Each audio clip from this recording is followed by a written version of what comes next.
Bu kabellar slishkim qalin emasmi, oka? 2,5 tashlab qo'yishgan. Endi hamma yoqqa har xil montaj qilishgan. Agarda shu montaj jarayonida elektriklar yo santexniklar o'zi qiladigan bo'lsa, simni mana mashinadan shunday olib chiqadigan bo'lsa, tegidan devorlar ichida mashina devorlar ichiga joylashtirib yuborsa, zo'r bo'ladi, chutki bo'ladi. Hech kimga xalaqit bermaydi. Agarda mashina orqasidan ko'rib qo'yib turib, devor ichiga joylashtirib yuborsa, shunda ko'rib ichidan paramoy korobkani ichiga borsa bo'ladi. Hozir endi buni korobkani mana shu yerga narujniy qo'yganmiz. Boshqa variant yo'q. Mashina joylashtirib olamiz endi. Zarar yo'qmi qalinligi? Endi zarar yo'qligi yo'q, lekin nechta перерасход и montaj jarayonida boshqa qiynab yuboryapti anaqalar. Shtekirlarga kirmayapti bular. Nechtalik sim tashagan yaxshi mashinaga? 0.75 oshig'i bilan yetadi bemalol.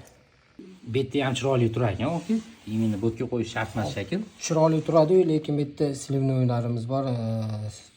Sistemani tozalagan, aniq qilganda suv tushishi bor, suv to'ldirishi bor, boshqa bor. Sizlar termagansizlar? Yo'q, bu yerda qilmaganmiz, prosta yig'ib berdik buni kollektorlarni.